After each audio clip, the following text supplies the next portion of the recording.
Students, welcome to chemistry concept channel. My name is Rashmi और मैं यहाँ पे आपको बायोलॉजी सेक्शन लेने वाली हूँ।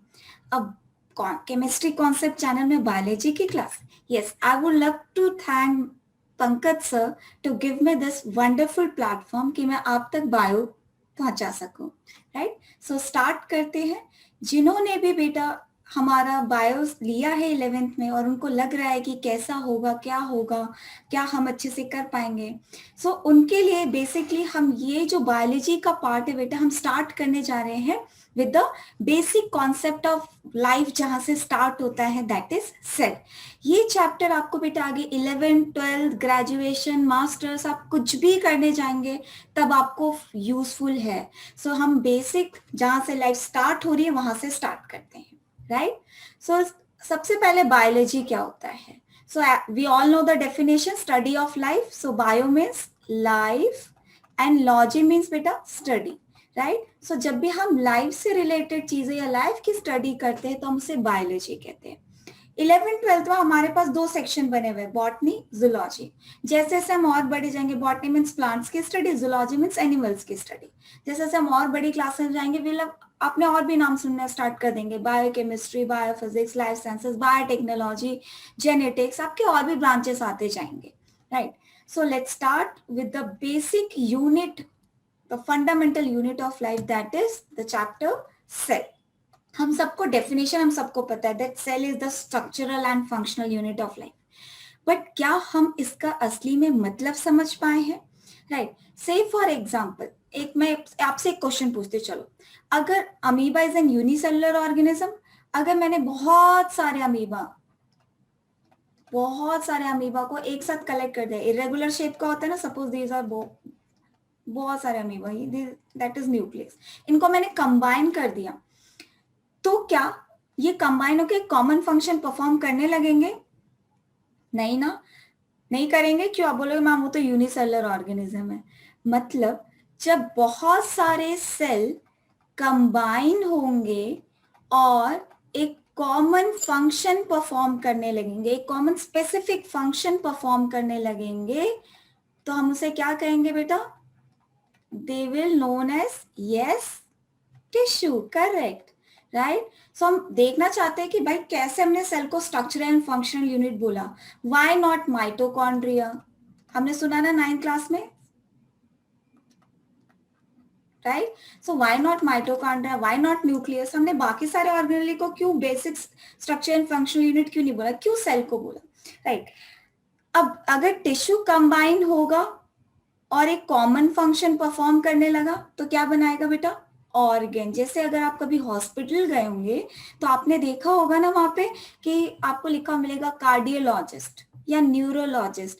तो आपने कभी सोचा कार्डियोलॉजिस्ट कौन है, किसके डॉक्टर है? यस, करेक्ट, हार्ट के स्पेशलिस्ट होते हैं। क्यों? क्योंकि जो हमारा हार्ट है किससे बना हुआ है? Cardiac tissue. तो बहुत सारे कार्डियक टिश्यू एक साथ कलेक्टिवली कंबाइन होते हैं और एक कॉमन फंक्शन परफॉर्म करने लगते हैं, तो क्या बन जाएगा? हमारा ऑर्गन। नाउ दिस ऑर्गन, बहुत सारे ऑर्गन और साइमल्टेनियसली एक साथ बेटा कंबाइन होकर कॉमन फंक्शन परफॉर्म करने लगे, तो हम उसको क्या कहेंगे? हमारे पास क्या बन जाएगा?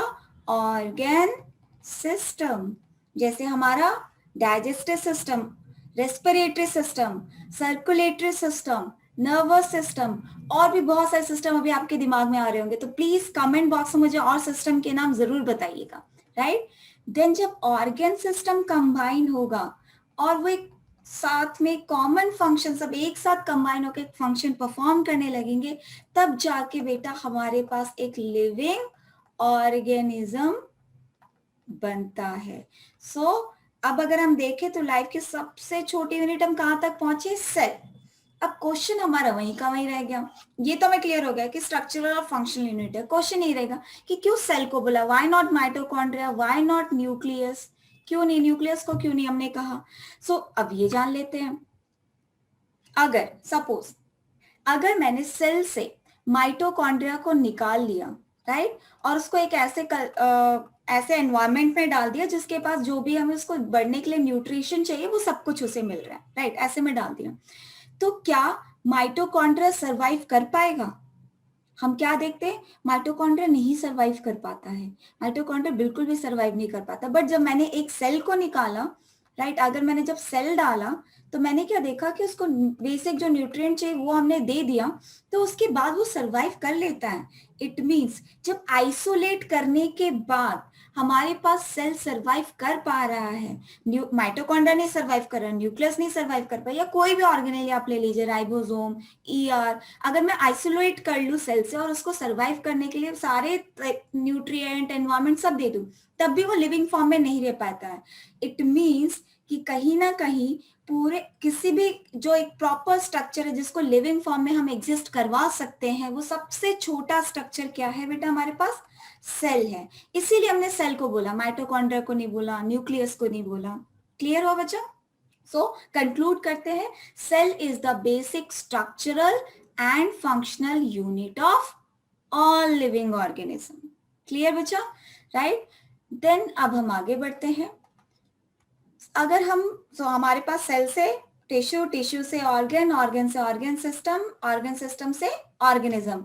बताना क्या मुझे कमेंट बॉक्स में कि ऑर्गन सिस्टम और कौन कौन से बिसाइड डाइजेस्टिव, रेस्पिरेटरी सिस्टम, हमें और सिस्टम के नाम चाहिए आपसे, राइट। अब हम थोड़ा सा हिस्ट्री पार्ट पे चले जाते हैं कि सेल किसने डिस्कवर किया, कैसे हुआ, राइट। तो सबसे पहले जो हमारे पास सेल डिस्कवर किया था वो किया था रॉबर्ट हुक ने 1665 में। किस पे से बेटा? Bark of the tree. Bark मतलब आप समझते हैं, जो पेड़ की छाल होती है ना, जो निकल कर गिर जाती है, that is the bark, right. उससे उसमें से उन्होंने सेल को देखा था। तो वो उन्होंने कैसा सेल देखा होगा? लिविंग सेल देखा था या डेड सेल देखा होगा? अब आप सोचोगे, मैं आपको हिंट देती हूँ, बार्क तो निकल के गिर जाता है, तो लिविंग होगा या डेड होगा? It will be, yes, it will be a dead cell, right. So फिर क्वेश्चन ये आता है कि लिविंग सेल फिर सबसे पहले किसने देखा? लिविंग सेल हमारे पास सबसे पहले देखा था बेटा एंटोन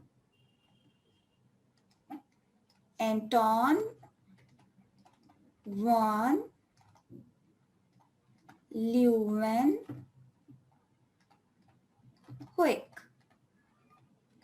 हमारे जो साइंटिस्ट थे एंटोन वॉन ल्यूवेनहुइक, इन्होंने सबसे पहले लिविंग सेल देखा था।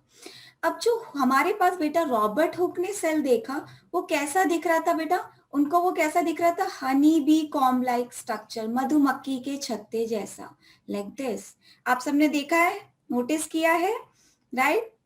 ज्यादा पास नहीं जाना है, नहीं तो काट लेगा उसमें से निकल कर, राइट। सो ऐसा दिखता है मधुमक्खी के छत्ते जैसा, ऐसा हमें रॉबर्ट हुक ने बताया। अब ये सेल उन्होंने किसके हेल्प से देखा होगा? हमारे दिमाग में ये भी क्वेश्चन आ रहा है, किसके हेल्प से हम सेल देखते हैं? क्या मेरे यहाँ पे स्किन पे भी तो सेल है, राइट, मेरे हेयर्स में भी सेल है, हमें क्या नेकेड ऐसे दिख पाता है? नहीं। तो क्या चाहिए होगा हमें उसके लिए? आप बोलोगे मैम उसके लिए माइक्रोस्कोप यूज करना पड़ेगा। यस। तो जैसे जैसे हमारे पास बेटा साइंटिस्ट आते गए, हमने माइक्रोस्कोप को इम्प्रूव करते गए। सबसे पहले जो ल्यूवेनहुक का बेटा माइक्रोस्कोप था, that was simple microscope, single lens से बना हुआ था। अब जो हमारे स्कूल में अवेलेबल है, जो आपने देखा भी होगा, 9th क्लास में यूज भी किया होगा अनियन पील का एक्सपेरिमेंट करते time, that is this one is known as compound microscope, right. और अगर मुझे उससे भी ज्यादा अच्छा मैग्निफिकेशन पावर चाहिए, तो अब जो और अच्छे लैब्स में यूज किया जाता है, that is known as electron microscope, right. So जैसे जैसे आपने अपने स्टार्टिंग में देखा होगा, हमारे पास कैसा लैंडलाइन था, फिर वॉकी टॉकी आया, फिर एंटीना वाला मोबाइल, देन उसके बाद कीपैड वाला, देन फाइनली हमारे पास टच स्क्रीन। वैसे अपना माइक्रोस्कोप भी इंप्रूव होता गया with respect of time, right. So अब हम देखते हैं कि सेल जैसे जैसे बेटा डिस्कवर होते गए, उसके बारे में अलग अलग चीजें बहुत सारे साइंटिस्ट आके बताने लगे। सबसे पहले हमारे दो साइंटिस्ट थे जिसने सेल के बारे में जो चीज बताई, एज अ थ्योरी उन्होंने दिया, that was known as cell theory. So cell theory was proposed by Matthias Sheldon and T. Schwann. M. Sheldon and T. Schwann दो साइंटिस्ट थे जिन्होंने सेल थ्योरी का कॉन्सेप्ट दिया। और इन्होंने ही बेटा जो हम आज सेल के डेफिनेशन बोल रहे हैं ना, that cell is made up of cell is the structural and functional unit of life, ये इन्होंने ही दिया था जो हम आज भी यूज कर रहे हैं। सो दे told us that cell is the basic structural and functional unit of life. Right so पहले तो उन्होंने ये चीज दे दिया. अब उसके बाद बहुत सारे साइंटिस्ट हैं, उन्होंने अपना एड ऑन करते गए. बट इनके बाद जो सबसे इंपॉर्टेंट साइंटिस्ट आए थे जिन्होंने बताया कि एक नया सेल कैसे आया होगा, his name was Rudolf वर्चो. Rudolf वर्चो very important बेटा, पूछा जाता है ये. रडोल्फ वर्चो ने बोला कि हर एक सेल पुराने सेल से ही ओरिजिनेट हुआ. उन्होंने कहा से for example this is one cell, ये डिवाइड हुआ, 2 सेल बने, फिर फर्दर ये डिवाइड हुए 4 सेल्स, राइट, देन फर्दर ये डिवाइड हुए, ये भी डिवाइड हुआ, ऐसे आगे ये डिवीजन होता जाएगा. तो रडोल्फ वर्चो ने हमें एक्चुअली ये बताया, उन्होंने कहा every new cells arises from the pre existing cell. जैसे ये वाला सेल इससे पहले जो प्री एग्जिस्ट कर रहा था कौन सा था, ये वाला, तो ये वाला सेल इससे, ये वाला सेल इससे अराइज हुआ है, राइट. सो रडोल्फ वर्चो ने हमें बताया that every cell arises from the pre existing cell, और इन्होंने उसको अपने लैंग्वेज में बोला था. और वेरी इंपॉर्टेंट, नीट में एक बार ये पूछा भी गया था बेटा कि ओमिनिस सेलुलाe ई सेलुलाe किसने दिया था, ये स्टेटमेंट किसने दिया था, रडोल्फ वर्चो ने. इसका क्या मतलब है, omnis cellula e cellula, that all new cells arises from the pre existing cells, right. So ये 2 पॉस्टुलेट हमारे बहुत इंपॉर्टेंट है बेटा सेल थ्योरी के. इसके बाद बेटा और भी बहुत सारे साइंटिस्ट है, वो सेल के बारे में और भी बहुत सारी चीजें देते गए. एंड फाइनली अब जो हम सेल थ्योरी पढ़ रहे हैं that is known as the modern cell theory. क्या हमने एम शिल्डन एंड श्वान के स्टेटमेंट्स को हटा दिया इसमें से, नहीं, हमने उनके भी पॉस्टुलेट्स को, पॉस्टुलेट मतलब स्टेटमेंट पॉइंट्स को एड ऑन कर रखा है, और साथ में और साइंटिस्ट ने जो दिया उसका भी एड ऑन कर रखा है. सबसे पहला पॉइंट जो हमारा शिल्डन एंड श्वान ने दिया था, that the cell is the structural and functional unit of life, right. Then उसके बाद रडोल्फ वर्चो ने दिया all cells arises from the pre existing cell, ये याद रखना हमें. और इसका दूसरा स्टेटमेंट क्या था, omnis cellula cellula e cellula, right. Then energy flow occur within the cell, cell के अंदर बेटा एनर्जी फ्लो होता रहता है, तभी तो किसको क्या फंक्शन करना है, माइटोकॉन्ड्रिया में एटीपी बनाना है, क्या होना है, ये कैसे पता चल रहा है, क्योंकि एनर्जी का फ्लो हो रहा है सेल के अंदर, right. Then next postulate of modern cell theory is what, cell contain hereditary information, जिसको हम क्या कह रहे हैं, DNA, which passes from cell to cell. जैसे हमारे पास बेटा हम में से कुछ हमारे दादी जैसे दिखते हैं या दादाजी जैसा, है ना, तो ऐसा कुछ तो है जो दादी से पापा के पास आया एंड पापा से हमारे पास आया. So that material is known as hereditary material. हमारे अंदर क्या बेटा hereditary material is DNA, right. So हर एक सेल के पास बेटा हेरिडेटरी मटेरियल होता है. क्या सभी सेल के पास डीएनए होता है, नहीं, कुछ के पास आरएनए भी होता है, but most of the organism के पास बेटा डीएनए है. आरएनए बेटा आपको रेट्रोवायरसेस में देखने को मिलेगा, राइट. देन नेक्स्ट पॉस्टुलेट क्या है हमारे पास, all living things are made up of one और मोर देन वन सेल. तो इसी वाले स्टेटमेंट से एक्चुअली हमारे पास कॉन्सेप्ट जनरेट हुआ था unicellular organism and multicellular organism, है ना, यहीं से बेटा उसका कॉन्सेप्ट ओरिजिनेट हुआ. And then last postulate that all cells have basically the same composition. same composition मतलब बेटा जैसे अगर मैं कोई भी सेल उठा लूं तो बेसिक बेटा जैसे प्लाज्मा मेम्ब्रेन जिसका बना हुआ है, साइटोप्लाज्म जिससे बना हुआ है, ये बेसिक कंपोनेंट जेनेटिक मटेरियल ये सबका ऑलमोस्ट सेम होता है. So all cells have the basically the same composition, chemical composition अगर आप देखें तो, right. So modern cell theory में हमारे पास बेसिकली बेटा 6 postulates है. that of पहला all cell arises the cells is the structural and functional unit of life given by किसने दिया था, हमारे कौन से साइंटिस्ट थे, Schleiden and Schwann. Then second postulate that all cells arises from the pre-existing cells, किसने दिया था, Rudolf Virchow. Then energy flow occurs within the cell. Next concept क्या दिया था बेटा कि हर एक सेल के पास जेनेटिक इंफॉर्मेशन है जो कि cell to cell pass on होती रहती है. सारे लिविंग ऑर्गेनिज्म या फिर एक सेल या मोर देन वन सेल से बने हुए हैं और सभी सेल का नियर अबाउट कंपोजिशन है सिमिलर, राइट. सो ये तो हो गया हमारा बेसिक सेल थ्योरी. अब हम आ जाते बेटा सेल की साइज की बात करते हैं। हमारे पास अगर आप देखेंगे तो हमारे पास पूरे लिविंग ऑर्गेनिज्म में अगर आप लार्जेस्ट सेल की बात करेंगे तो हमारे पास है ऑस्ट्रिच एग। अब अगर ऑस्ट्रिच एग सबसे बड़ा सेल है तो अगर मैं उसको तोड़ दूं तो मुझे उसके अंदर ऑर्गेनेली दिखना चाहिए, नियर अबाउट इतना साइज होता है ऑस्ट्रिच एग का, इतना अगर मैं हाथ में लूं तो इतना बड़ा दिखेगा बेटा। तो मुझे ऑर्गेनेली नहीं दिखता है। क्यों नहीं दिखते बेटा? न्यूक्लियस माइटोकॉन्ड्रिया नहीं दिखता। क्यों? क्योंकि सेल का साइज बड़ा हुआ, क्या उसके अंदर के जो ऑर्गेनेली है उसका साइज बड़ा हुआ? नहीं, right. So ostrich egg is the largest cell that we have in this living world. Smallest is PPLO, इसको बेटा माइकोप्लाज्मा भी बोलते हैं। PPLO का full form pleuropneumonia like organism, right. Longest cell बेटा अपने पास कौन सा है? Nerve cell. And nerve cell के एक बार में एक बहुत इंटरेस्टिंग चीज है, the day when we born, जिस दिन हम पैदा हुए थे जितने हमारी बॉडी में थे आज भी उतने ही है, बस टाइम के साथ वो इलोंगेट होते जा रहे हैं, उनके पास डिवीजन की कैपेसिटी नहीं होती है। हाँ, एक चीज ध्यान रखिएगा, अगर आपसे largest cell in human female पूछ दे then it is the egg cell, ovum. और अगर smallest cell in the male पूछे बेटा देन इट इज स्पर्म। ये हमें ध्यान रखना है, राइट। ये तो हो गया सेल साइज। अब हम बात करते हैं कि जैसे जैसे बेटा पहले हम क्या करते हैं कि एनवायरमेंटल कंडीशन बहुत अच्छा था, फिर एनवायरमेंट में चेंजेस आए तो हम इवॉल्व हुए, ऐसे ही सेल भी हमारा इवॉल्व हुआ है, राइट। सो अब हम देखते हैं कि जैसे पहले जो सेल था और जब चेंज इन एनवायरमेंट हुआ तो कौन सा सेल आया।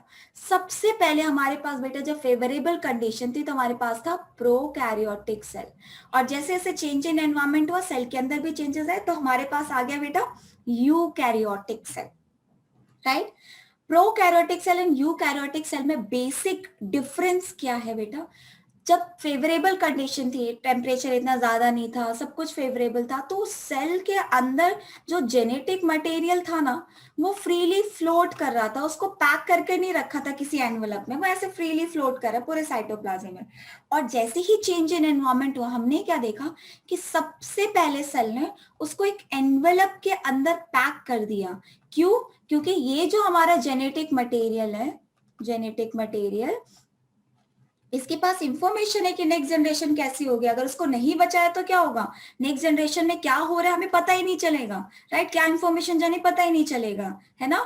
सो सबसे पहले बेटा हमें इस जेनेटिक मटेरियल को सेव करने की जरूरत थी, तो सेल ने उसको एक एनवेलप में पैक कर दिया, जिसके बाद इस मेम्ब्रेन को या इस एनवेलप को हमने क्या कहा था? Nuclear membrane, right. So in prokaryotic cell अगर हम न्यूक्लियर मेम्ब्रेन की बात करें तो that is absent in prokaryotic cell and it is present in eukaryotic cell, क्योंकि चेंज इन एनवायरमेंट में सरवाइव करना है। अब हम आ जाते बेटा ये जो हमारे पास अंदर जेनेटिक मटेरियल है इसकी बात करते हैं। सपोज हम किसी भी एक एग्जांपल है, सपोज हमारे पास एक नाम ले लेते हैं राज, नाम तो सुना ही होगा, राइट। राज से स्टार्ट करते हैं। हमने कहा राज जो है अपने ग्रैंडफादर जैसा दिखता है, सो ऐसा कुछ तो होगा जो उसके ग्रैंडफादर से फादर में आया, उसके उनके फादर से राज के पास आया। वो क्या है बेटा? आप बोलोगे ma'am that is genetic material, correct, genetic material है। अब जेनेटिक मटेरियल हम बहुत सारे टर्मिनोलॉजी सुनते हैं, जैसे हम सुनते हैं डीएनए, क्रोमोसोम, और भी अगर आपने कुछ सुना तो मुझे कमेंट बॉक्स में जरूर बताइएगा, है ना। क्रोमोसोम, जीन, है ना, हम इतने सारे टर्म सुनते थे। एक्चुअल में जेनेटिक मटेरियल कौन सा है? डीएनए है, क्रोमोसोम है या जीन है, या तीनों एक ही है? तो बिफोर हम और आगे बढ़े, हमारे 11-12 के टीचर्स बेटा लेट करके चलते, ये समझ के चलते कि आपको डीएनए, क्रोमोसोम और जीन पता है, राइट। सो इसको अच्छे से समझ लीजिए कि डीएनए, क्रोमोसोम और जीन क्या है, राइट। सबसे पहले जब सेल एक नया सेल बनता है ना तो दिस जेनेटिक मटेरियल हमारे कैसे फॉर्म में होता है बेटा? थ्रेड लाइक फॉर्म में होता है, जिसको हम कहते हैं क्रोमैटिन फाइबर, क्रोमैटिन फाइबर। अब ये क्रोमैटिन फाइबर बहुत ही ज्यादा अनस्टेबल स्ट्रक्चर है। अब लाइफ का रूल है कि हर कोई स्टेबल होना चाहता है, आप अच्छा पढ़ के अच्छे कॉलेज में जाना चाहते हो, है ना, हर कोई स्टेबल होना चाहता है, तो हमारा क्रोमैटिन फाइबर भी स्टेबल होने के लिए क्या करता है? It will undergo condense coiling, condense and coiling, और एक स्टेबल स्ट्रक्चर उसको मिलता है and this structure is known as chromosome.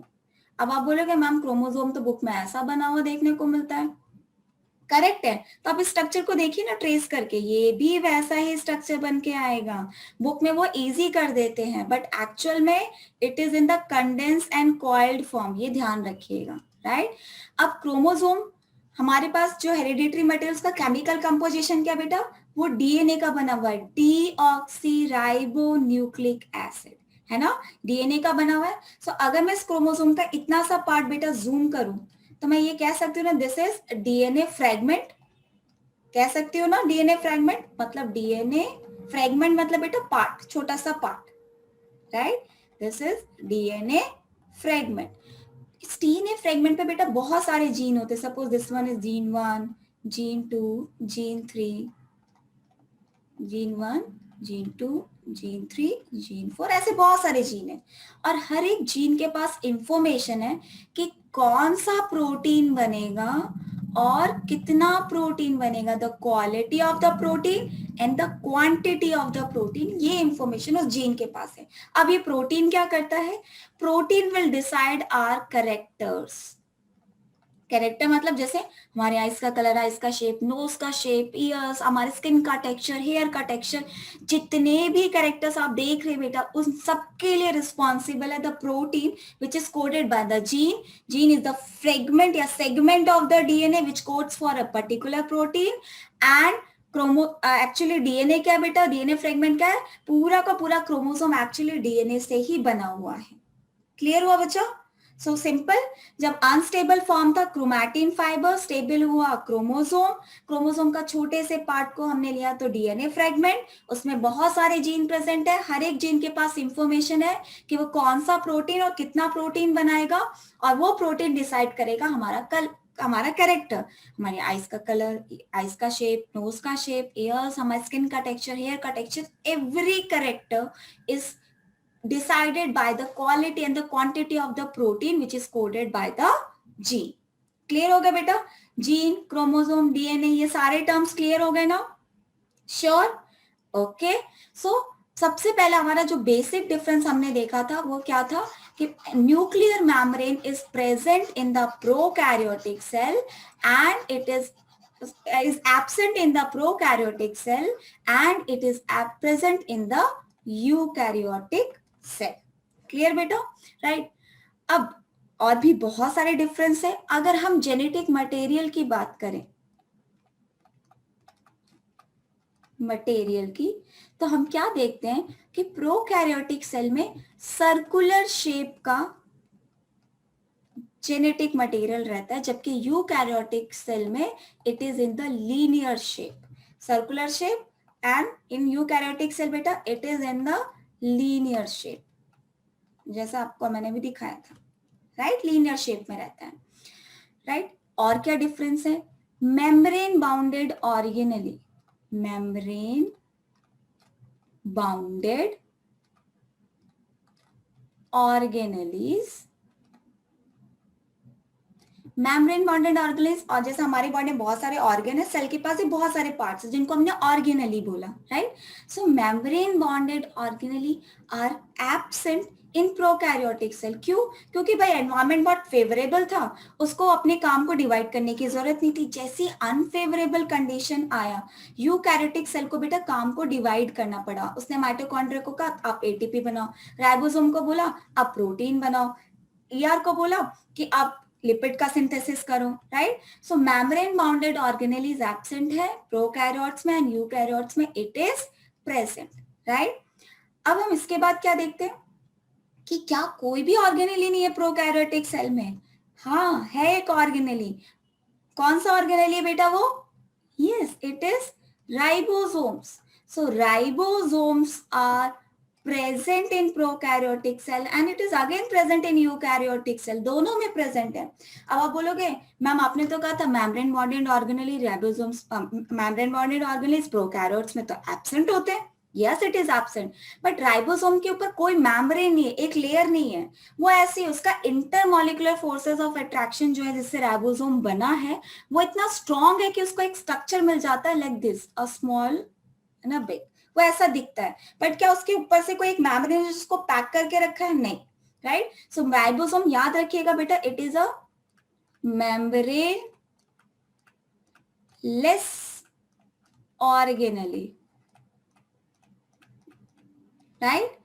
Then इसके बाद हमने क्या देखा, क्या यूकैरियोट्स में मेम्ब्रेन आ गई? नहीं, यूकैरियोट्स में मेम्ब्रेन नहीं आए। तो फिर क्या डिफरेंस क्या हुआ बेटा, जो प्रोकैरियोट्स में राइबोसोम था वो उसका नाम था 70S टाइप।